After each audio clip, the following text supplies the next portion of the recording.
L'égalité des sexes est acquise en droit. Certains hommes s'étonnent encore que les femmes exercent les mêmes fonctions qu'eux, mais je suppose que c'est par modestie. Mesdames, Messieurs, bienvenue dans votre émission Focus sur. Le syndrome de plafond de verre désigne ces obstacles qui entravent à la promotion des femmes dans les entreprises.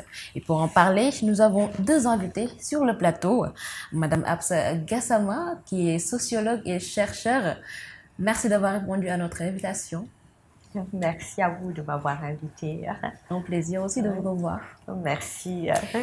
Également, Madame Adjaratou Kos Faye est aussi de la partie, une femme à multiples casquettes.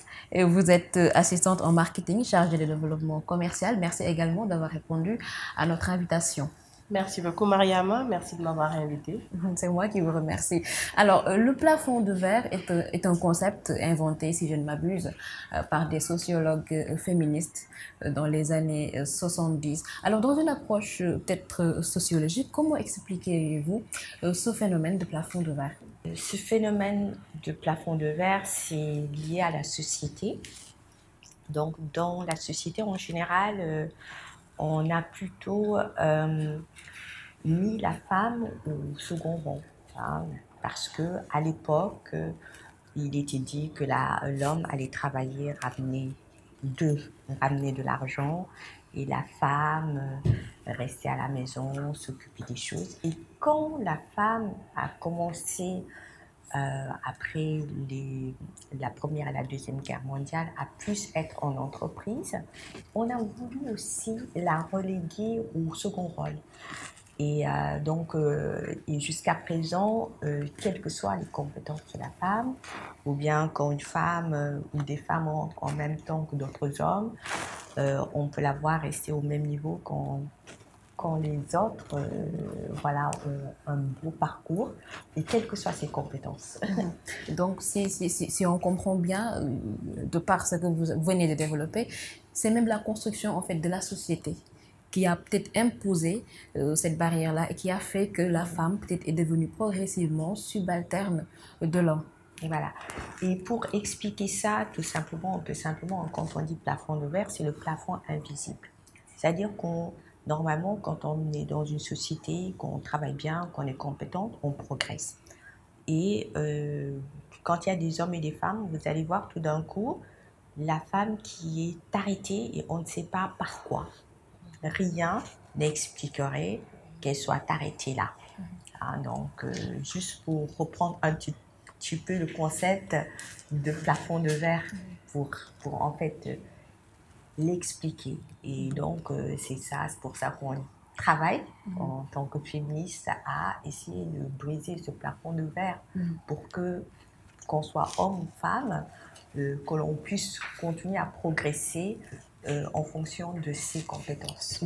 Je pense qu'il faudrait aussi retourner peut-être à la racine. Je vais énumérer en fait cette construction que la société peut-être a, ou l'avis que la société en fait a de la femme. Est-ce que c'est ça peut-être qui peut entraver les femmes à accéder peut-être à des postes de responsabilité? Parce que je l'ai dit tantôt, on a souvent considéré que la femme vient après l'homme. J'utilise le mot subalterne pour dire que on a toujours pensé que la femme devait venir peut-être après l'homme, qu'elle doit être derrière l'homme. Est-ce que déjà c'est cette construction de la société-là qui est traduite peut-être dans les entreprises? En fait, je crois que Madame Gassama est à même de mieux répondre à cette question parce que de manière sociétale, comment on est organisé, c'est-à-dire il y a le papa, après il y a la maman, après dans les entreprises, il y a le chef d'entreprise, il y a il y a tout un organigramme qui est mis en place. Du côté religieux, il y a l'homme et la femme, mais comment on nous l'explique, on est égaux en religion, mais comment on nous fait passer cela, on nous dit toujours que la femme doit être derrière. Du coup, c'est devenu après un effet de société qui a même, c'est pas moi qui vais l'enlever, c'est pas nous, ça s'enlèvera pas du jour au lendemain. Mais je crois que la femme a sa place personnellement dans la société et que peut-être que c'est elle dans un sens qui oublie sa place en elle-même, qui ne la prend pas assez. Moi, c'est mon point de vue. Et après, c'est plein de concepts, ça change d'un pays à l'autre, d'une civilisation à une autre, d'une société à une autre. Tu peux aller dans des pays, par exemple, où c'est les femmes qui prennent des décisions, où tu as des femmes présidentes, par exemple, où tu as des femmes qui sont femmes de tribu, tout ça, mais contextué à notre société, oui, il y a beaucoup de choses qui freinent, que ça soit la religion, que ça soit la société, comment elle est conçue, que ça soit nous-mêmes, comment on le perçoit, parce qu'on ne fait pas, on n'a pas assez confiance en nous, et qu'on nous a tellement dit, il faut pas faire, qu'au final, on n'occupe pas cette place. Mais j'ai un peu envie aussi de retourner vers Absa pour, on peut parler aussi peut-être des mots là de la société. Peut-être que j'ai aussi envie de dire que nos traditions peut-être et cultures ont la dent dure. Alors aujourd'hui, comment faire pour vraiment valoriser les femmes dans les milieux de l'entreprise? En fait, si vous pouvez me permettre de rebondir d'abord sur en fait ce qu'Adiaratou vient de dire. En fait, effectivement, c'est cette socialisation-là des filles. J'aime bien quand elle dit qu'il faut qu'on prenne notre place, mais ce n'est pas aussi évident. Quand on est enseignante, qu'on a affaire aux étudiants et aux étudiantes, moi je vais vous dire, quand il se passe une activité dans mon université, souvent, vous savez, il y a des associations d'étudiants, les étudiants sont les présidents d'associations et autres. Au bout d'un moment, nous, parce qu'on est une jeune université nouvelle, on s'est rendu compte qu'il n'y avait que des garçons qui présidaient les associations d'étudiants. J'ai commencé à dire, mais non, c'est pas normal que quand le recteur il invite les étudiants, qu'il y ait que des garçons autour de lui. Surtout qu'on est une université nouvelle numérique, voilà, moderne, du coup, qui attire les femmes.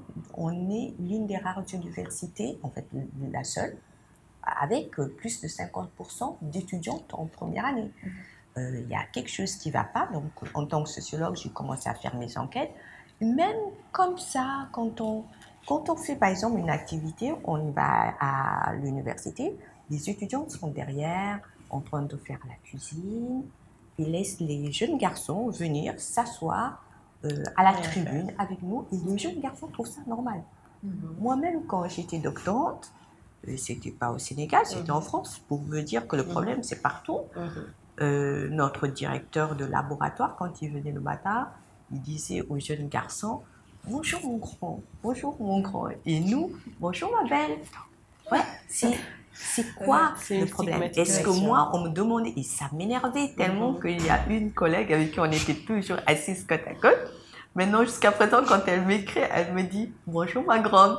Est-ce que cette injonction dont Adiara te parlait, c'est ça? On me demandait d'être belle.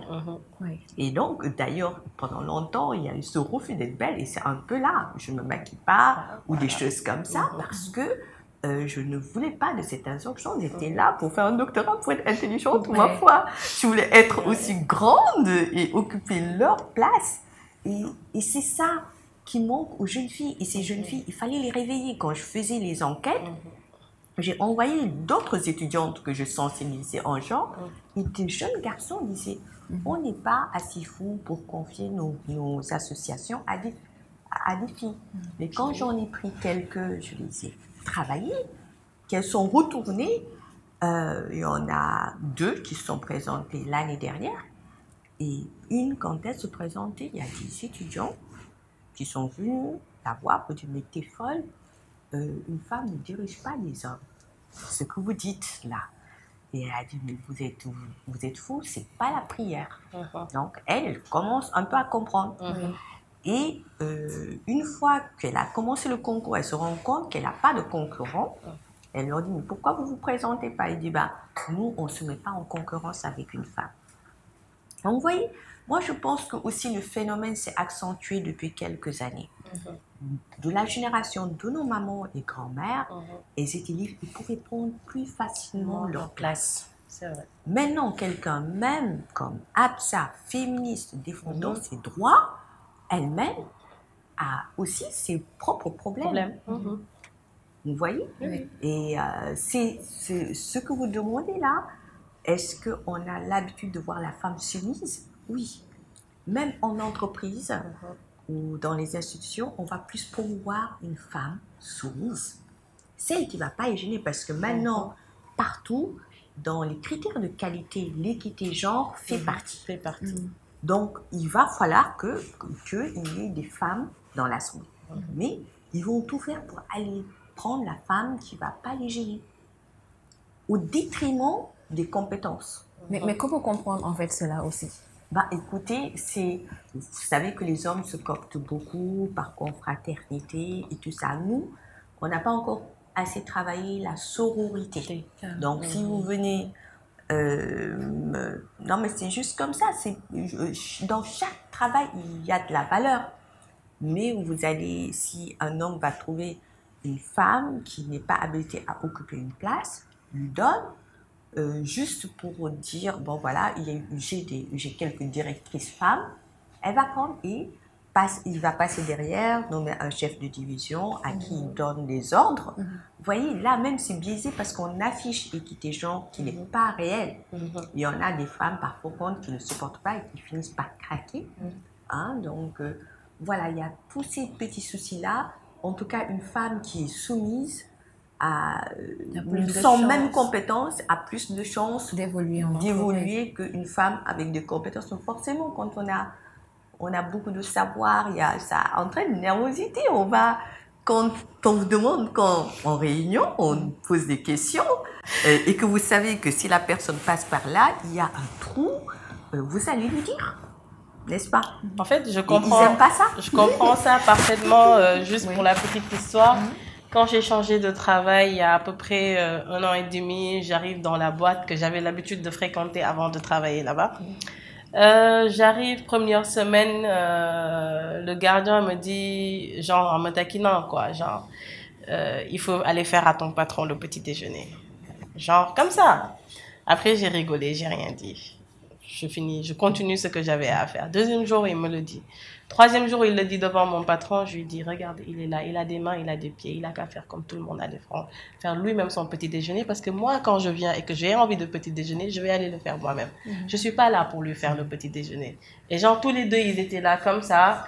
Et genre, depuis lors, il en a pas parlé. Parce que, au final, ce qu'elle dit, c'est que il ne faut pas aussi se laisser faire, parce que c'est les hommes des fois qui nous poussent à occuper cette place-là, pour moi, selon moi. J'ai été dans d'autres entreprises et même de mon parcours entrepreneurial où, quand je parle, des fois, on fait semblant de m'écouter et qu'au final, je me rends compte que la personne ne m'a pas vraiment écouté parce que quand il faut après acter les choses et tout, c'était oui, c'était quoi finalement ce que tu étais en train de dire? Alors que j'ai pris mon temps pour expliquer tout le truc et que là, je dois encore réexpliquer. Ce qui fait que au final, quand on doit parler, pour moi, il faut pas se laisser faire, certes, mais quand on doit parler peu et bien. Ce qui fait que ça reste. Et que nous, femmes, des fois, on est trop dans le détail pour laisser échapper ou bien laisser les hommes nous mettre dans ce moule-là. Et au final, c'est culturel, c'est social. Et on se laisse nous aussi faire parce que, c'est pas grave. Tu vois, c'est c'est pas grave. Au final, que tu accumules. Et que finalement, comme tu dis, ces femmes-là, à un moment donné, elles craquent. Parce qu'elles ont tellement dit c'est pas grave, au lieu d'acter ou bien de régler le problème, qu'au final, elles se retrouvent dans un mood où elles sont plus compétentes, elles ont plus de valeur, elles donnent de la valeur, elles donnent du temps, de l'énergie, et qu'on promeut une autre personne à leur place et qu'elles craquent.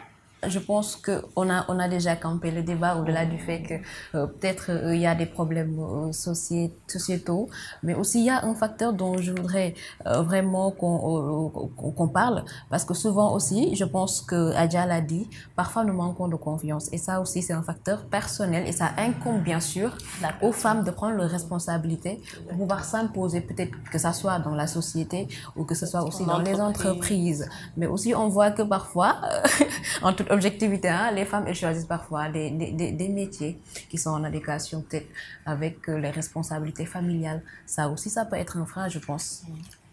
En fait, pour ça, pour moi, je suis très d'accord avec vous. Parce que, comme on le sait, le legs maternel et familial qui nous a été donné, qu'on doit materner, qu'on doit éduquer, qu'on doit s'occuper de sa maison, de son mari, entre autres. Je suis pas encore mariée, certes, mais bon, j'ai vu mes tantes faire, je vois ma mère faire, alors que, voilà, elle a plusieurs casquettes, elle aussi. Elle trouvait toujours le temps de venir faire elle-même le à manger, par exemple. Alors qu'elle avait des charges de travail qui, voilà, à certaines heures. Elle s'arrangeait pour descendre peut-être à 13 heures pour après reprendre à une certaine heure. Juste pour venir, voilà, tenir sa maison, voir si tout va bien et tout.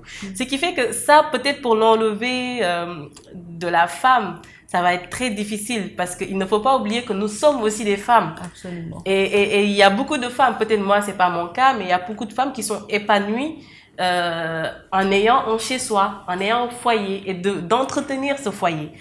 D'autant plus qu'elles ne se plaignent pas de leur travail, elles aiment bien allier les deux. C'est que finalement, la fin pour elles, c'est d'avoir un mari et une maison et d'avoir un travail à côté qui ne les gêne pas Oui.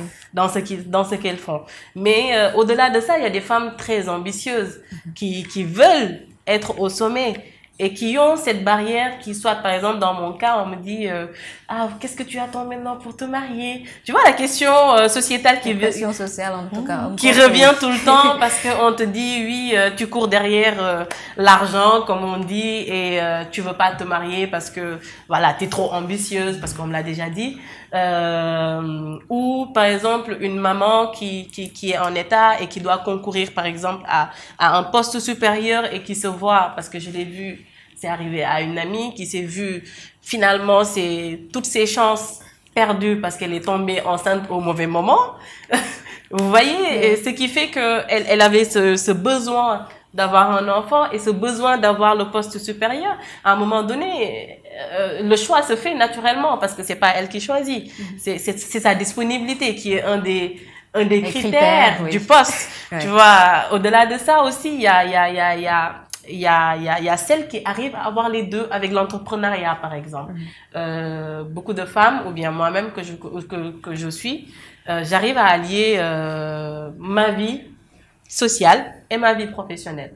Il y a des femmes très ambitieuses, vraiment très ambitieuses, et qui font le tout pour arriver là où elles veulent arriver, mais qui ne savent pas taire ces jugements sociaux. Mais étant donné aussi que vous êtes dans l'entrepreneuriat, je ne peux m'empêcher de vous demander si est-ce que peut-être c'était une alternative pour vous de vaincre ce phénomène de plafond de verre. En fait, je vais vous raconter un peu mon histoire, vous allez comprendre un peu mon profil. J'ai eu mon bac, je pensais pas rester au Sénégal pour faire mes études universitaires, c'était vraiment pas une option. Mais l'année où j'ai eu mon bac, mon père est parti à la retraite, du coup il fallait rester au Sénégal. On m'a orientée à la FASEC que je connaissais pas, vraiment pas, parce que mon premier choix c'était le LMIO, je sais pas si vous connaissez, licence en management des organisations. Il y en a à Thiès. Et c'était la seule université qui offrait cette formation-là. À l'époque, il n'y avait même pas encore le master. C'est-à-dire qu'à l'époque où j'ai eu mon bac, il n'y avait pas encore le master en LMIO. Il y avait juste la licence. Cette formation m'avait parlé parce que c'était quelque chose que je suis partie rechercher, regarder, j'ai vu. J'ai dit, c'est ça que je veux faire. On me mène à la FASEC, gestion. Quand j'arrive, je trouve, oui, on te parle de Kant, on te parle d'économie qu'il y avait. Genre, on te parle même pas de logiciel de maintenant, on te parle pas d'économie de la dame là qui vend ses arachides là à côté, qui est un modèle économique. Tu vois qu'il y a un modèle économique, on te parle pas de cette femme qui ont des tontines qui arrivent à se financer entre elles. Pour moi, c'était un déphasage. Genre, c'était un truc chaotique. Je me suis pas retrouvée à ma place. Vraiment pas. 2 ans. Après, au-delà de tous les trucs là que tu vois à l'université, les amicales, le favoritisme et tout ça, je me suis réveillée un bon jour, j'allais plus à l'université. J'étais dans ma chambre. J'ai commencé à me poser des questions. Et avant, la chance que j'ai eue, c'est que j'ai eu mon bac, j'ai travaillé avec une ONG, avec laquelle je suis partie dans tout le Sénégal, à peu près en particulier dans le ciné-salon. Ce qui fait que j'ai eu une autre ouverture du Sénégal en tant que tel, parce que j'ai grandi à Thiès et que je connaissais pas vraiment le reste du pays. J'ai commencé à commercialiser les pagnes, les yéts et tout ça au niveau des dames. En 2018, je vais pour formaliser ma première société. Je rencontre mon premier employeur qui était dans l'aviculture, avec qui j'ai travaillé pendant 2 ans. On a développé des boutiques, on a développé les offres de produits dans les restos, les hôtels et tout ça, et les grandes surfaces. Après, je suis intéressée, pendant mon année là, où j'étais là à me demander qu'est-ce que Adia, tu vas faire de ta vie, j'ai beaucoup lu, j'ai beaucoup appris, j'ai passé mes journées à la BU, ce qui m'a beaucoup aidée parce que j'ai appris sur les intelligences multiples et j'ai appris qui j'étais et c'était quoi mon profil. Et c'est de là que j'ai dit, ok, d'accord, maintenant que tu sais que c'est ça, tu aimes parler, tu aimes le contact humain, tu aimes ça, quelle formation serait en adéquation avec tes compétences pour que tu les développes? Le marketing et la communication étaient là. Au-delà de faire de la vente et tout ça, j'ai payé ma formation en marketing et communication. Et en même temps, j'avais commencé à avoir cette envie d'avoir une terre, de produire, parce que ça aussi c'est un legs, dans un sens que mon grand-père avait, que damay wax ne dafa ñëw si man sans pour autant que je l'ai demandé, parce que ma vision sur le long terme c'est ça. J'ai commencé à me renseigner sur l'agro, sur comment ça se passe et tout. J'ai voulu louer un terrain à Sébikotane. J'ai fait culture de piment, j'ai vendu. Après, le vieux m'a dit qu'il avait besoin de son terrain. Bref, je suis passée par N chemin et j'ai rencontré Freizen, avec qui j'ai travaillé pendant 3 ans dans le développement commercial, parce que comme j'avais fini ma formation en marketing et communication, j'ai réussi à intégrer le produit dans les grandes surfaces, dans les hôtels, redéfinir l'image de marque du produit et tout ça. Ce qui fait que, au final, j'ai travaillé pendant 5 ans sans me rendre compte que j'étais en train de travailler. Et quand j'ai décidé de mettre en place mon projet agricole, je suis partie acheter un livre et faire une formation en ligne de gestion de projet. J'ai écrit moi-même mon projet, je l'ai déposé partout, j'ai eu un financement d'un peu partout, des subventions d'ici et là. J'ai rencontré mon associé avec qui on a mis en place la société. Et une fois que la société était mise, il fallait trouver les ressources pour l'alimenter. Ok, je peux pas trouver de l'argent. On s'est dit, on a un plan très ambitieux parce qu'on veut faire une ferme, il y a des actifs et tout. Ok, je vais retourner travailler. Et c'est comme ça que je me suis retrouvée à travailler dans la culture et à financer en même temps mon projet agricole et en même temps travailler et découvrir que j'adore ce que je suis en train de faire et que je suis épanouie dans ce secteur-là que je connaissais pas avant. Absolument. Mais il faut se donner les moyens, selon moi. Et se donner les moyens, c'est se former d'abord. C'est de savoir de quoi on parle, dans quel secteur on est. Et le secteur où on est définit le langage que tu vas avoir, définit les personnes avec qui tu vas parler et définit aussi, si tu veux faire une carrière, comment tu vas y arriver. Et une fois que tu fais pas de carrière et que tu es dans le milieu entrepreneurial, c'est comment tu vas manager ton équipe à faire des profils, développer ton entreprise et autres. Passer de stade start-up au stade d'entreprise. Absolument, Voilà. je pense que c'est un bon exemple qu'elle a donné, basé bien sûr sur son parcours. Je sais pas si Absa a envie d'ajouter quelque chose par rapport à cela, mais en tout cas, tout ce qu'on a pu comprendre, c'est que elle, ce qu'elle a pu faire, c'est en fait se créer un cocon où elle a pu bien sûr évoluer sans des barrières en fait, que ce soit les barrières que la société nous impose, mais aussi des barrières peut-être en entreprise que les femmes rencontrent parfois. Mais en gros, elle a construit un cocon en fait pour pouvoir avancer dans la vie. Et c'est vrai qu'elle a évoqué quelque chose qu'on ne peut pas choisir pour toutes les femmes. Qu'elle a fait ses choix, elle, et qu'évidemment, même on parle de choix, mais vous voyez, peut-être vous vous en rendez pas compte, en sociologie, on parle beaucoup de reproduction et la socialisation que vous avez reçue de votre parent, qui vous ont donné certains moyens. Moi, j'ai eu quelques étudiants qui n'avaient pas. Même quand on fait une conférence genre, elles sont là. Et c'est les jeunes garçons, comme je disais tout à l'heure, qui vont oser parler. Quand je fais une conférence, qui vont se mettre devant. qui feront, voilà, alors que les filles n'osent même pas. Il y a une éducation parce que tout d'un coup, on a vu, par exemple, au niveau de l'enseignement supérieur, une explosion de population qui arrive, qui vient des sociétés les plus traditionnelles au Sénégal, qui ont reçu une éducation très traditionnelle, les filles qui baissent la tête, qui ne lèvent pas la tête pour regarder, parler, prendre la parole, choisir, on choisit pour elles. Dans ma direction aussi, on voit des étudiants venir dire « je ne veux pas faire telle formation » ou on m'oriente parce que ça va prendre beaucoup de temps. Ma mère m'a dit de choisir quelque chose c'est réservé pour les garçons, voilà, qui va être plus facile pour mener ma vie de famille. Et puis autre chose, même une étudiante qui avait réussi un concours brillant qui m'a dit « j'ai laissé parce que je viens de me marier, ma belle-mère ne voulait pas parce que c'était en internat, ne voulait pas que je le fasse. » Et je l'ai fait asseoir, je lui ai dit, ça ne servait à rien, mais je lui ai dit quand même, écoute, si demain vous réussissez très bien, elle sera la première à vous soutenir. Exactement. Mais si demain vous êtes un boulet pour votre mari, pour la famille, et que plus tard, de ces quatre, le mari a une autre femme, et on va la survaloriser, qui a plus les moyens ou autre par rapport à vous. Et vous allez vous rappeler que vous avez fait des sacrifices pour ça. Pour rien. Absolument. Évidemment, on ne peut pas choisir. Il y a des femmes, comme vous dites, qui sont à l'aise comme ça. Mais aussi, ça ne tombe pas de nulle part. Elles ont reçu cette éducation, et vous l'avez très bien montré d'ailleurs en parlant.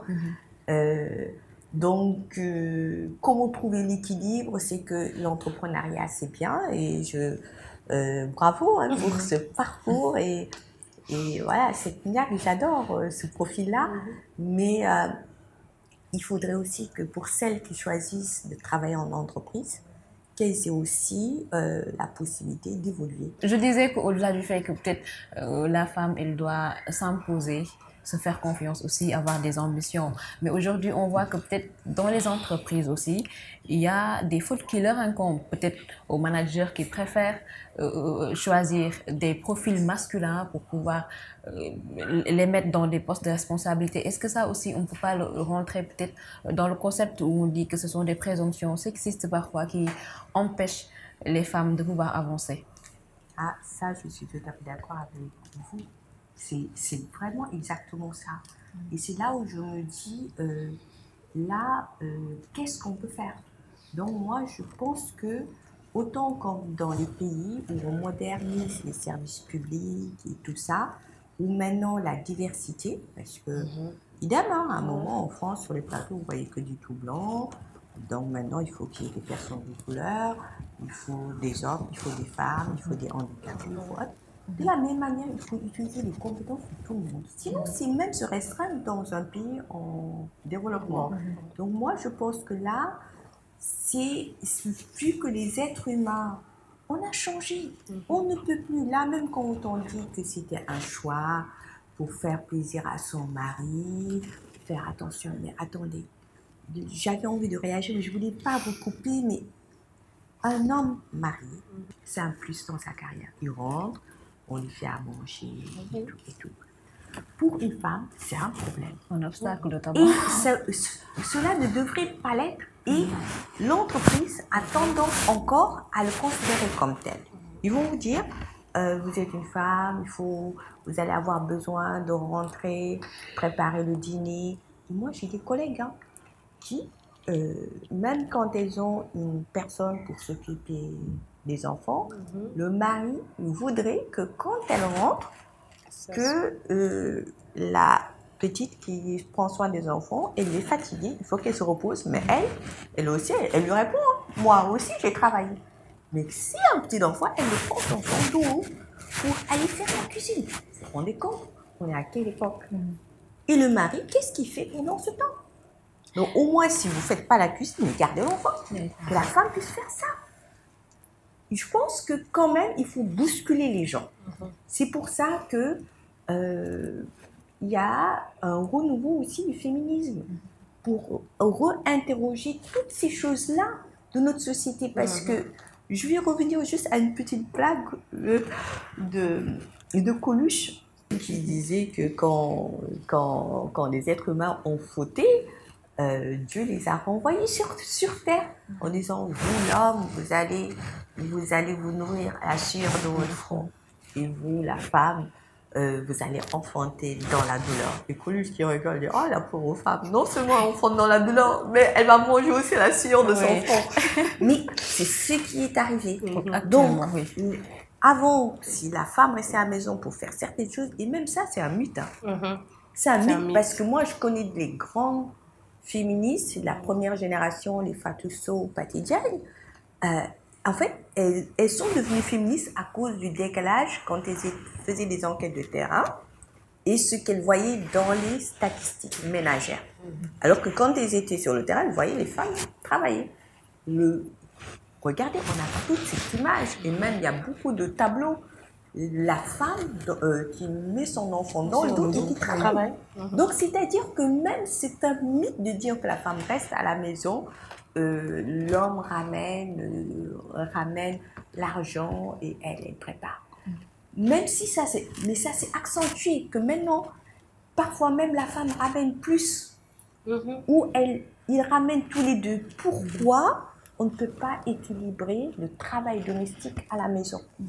Pour permettre, sachant que pour ce qui est aussi des grossesses en entreprise, ça aussi, il faut le gérer. Maintenant, qu'est-ce que, par exemple, nous pouvons faire pour régler ce phénomène-là une bonne fois pour toutes? Je vois peut-être dans d'autres pays, comme par exemple la France, il y a une loi peut-être qui est là pour que les hommes en fait et les femmes puissent être égaux peut-être dans le milieu de l'entreprise. Mais est-ce qu'il n'est pas temps peut-être de changer en fait la culture organisationnelle peut-être de l'entreprise pour permettre aux femmes de pouvoir avancer et même aussi au niveau peut-être de nos institutions, créer des lois peut-être en faveur de l'égalité hommes et femmes? Moi, je serais plus pour ça, les lois. Les gens, il faut les forcer avant. Sinon, ils ne vont pas le faire. Non, mais moi, je vois des hommes et des femmes même plus compétentes rentrent en même temps que d'autres hommes. On freine la femme et on laisse partir l'homme. Par tous les moyens. Tout le monde s'y met. En fait, je vais vous dire même simplement, quand vous êtes une belle femme, ça fait sourire tout le monde, à la pose de quelque chose, les gens, etc. Mais quand on voit qu'elle n'est pas là, peut-être que c'est contingent la beauté, elle n'est pas là pour ça, elle est compétente. Oups, en plus elle est compétente. Non mais attends, vous faites peur même. Je ne sais pas comment l'expliquer.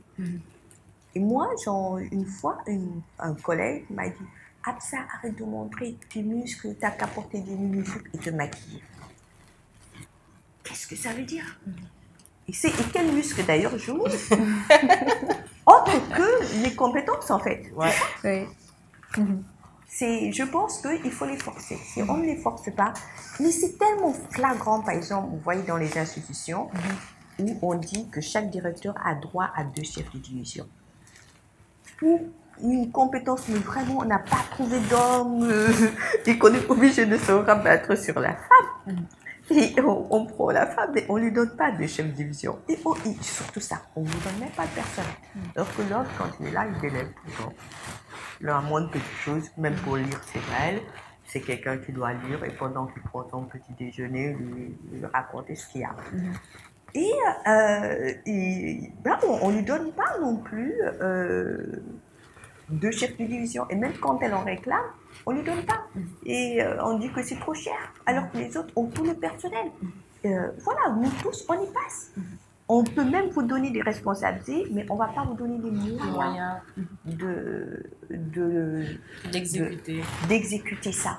Développer donc une sororité de leadership pour les femmes serait peut-être une solution adéquate pour régler ce problème-là. Mais au-delà de ça, je le dis, souvent nous sommes diplômés et tout, nous sommes les plus compétentes à l'école et tout, mais nous ne sommes pas promus. Donc la loi dont je parlais tantôt, est-ce que vous aussi vous croyez que ça puisse aller, à défaut aussi de changer peut-être la culture organisationnelle de nos entreprises? Il faudrait que les lois comme elle dit, puisse les influer. Et après, moi, je suis pas vraiment du milieu du droit, où je comprends pas vraiment ce qui est en jeu. Comme vous dites, moi, je me suis créé mon propre cocon pour pouvoir avancer. En tout cas, juste pour dire que peut-être la loi sur la parité, ça nous a beaucoup aidé, ça nous a beaucoup réconforté. Peut-être que aussi une loi sur ça, peut-être ça va Bien ça sûr, une solution. bien sûr, bien sûr. Parce que vous voyez, maintenant, de plus en plus, on parle dans les projets ou bien dans les recrutements, la candidature féminine est fortement recommandée. Oui. C'est pourquoi ils le mettent juste comme ça, ou est-ce qu'ils sont vraiment en train d'aller dans ces politiques-là?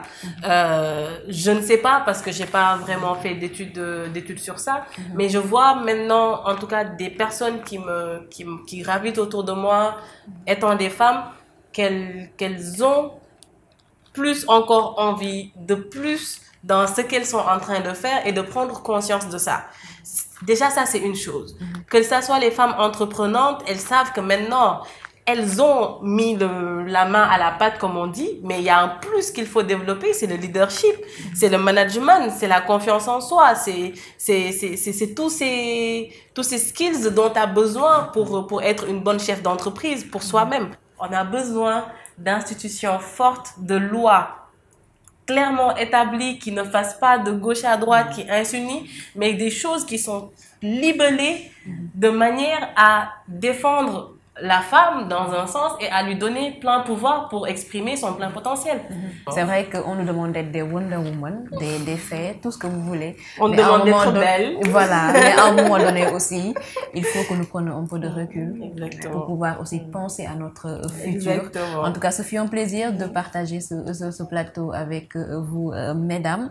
Bien sûr, les messages sont là. Il faut peut-être changer le regard de la société aussi pour que les femmes puissent évoluer, que ça soit même dans leur vie sociale ou dans leur vie professionnelle. En tout cas, c'est important tout ça, mais aussi d'avoir des ambitions. En tant que femme aussi, c'est important. Plus qu'on le dit, je l'ai dit dès l'entame de mes propos, que la femme est le baromètre de la société. Sans elle, rien n'irait. Donc voilà, elle est la locomotive de la société. Pourquoi ne pas valoriser davantage nos potentiels, valoriser ses talents pour qu'on puisse vraiment avoir tout ce que l'on veut, en fait.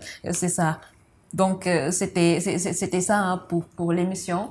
Focus sur, dont le thème a été le plafond de verre. Et je rappelle juste que j'étais avec Dr Absa Gassama, qui est sociologue chercheur, mais aussi avec Madame Adjaratou Kos Faye, qui est aussi entrepreneur, mais aussi, peut-être, elle a d'autres casquettes aussi. Hein, je l'ai nommée dès le début de l'émission. En tout cas, ce fut un plaisir de partager ce plateau avec vous, fidèles téléspectateurs de Women First TV. Peut-être que je ne m'en irai pas peut-être sans vous rappeler peut-être cette belle citation de Stendhal qui disait que l'admission des femmes à l'égalité parfaite serait la marque la plus sûre de la civilisation. Elle doublera les forces intellectuelles du genre humain. Mesdames et messieurs, donc je vous donne le rendez-vous sous peu dans un autre numéro de votre émission Focus sur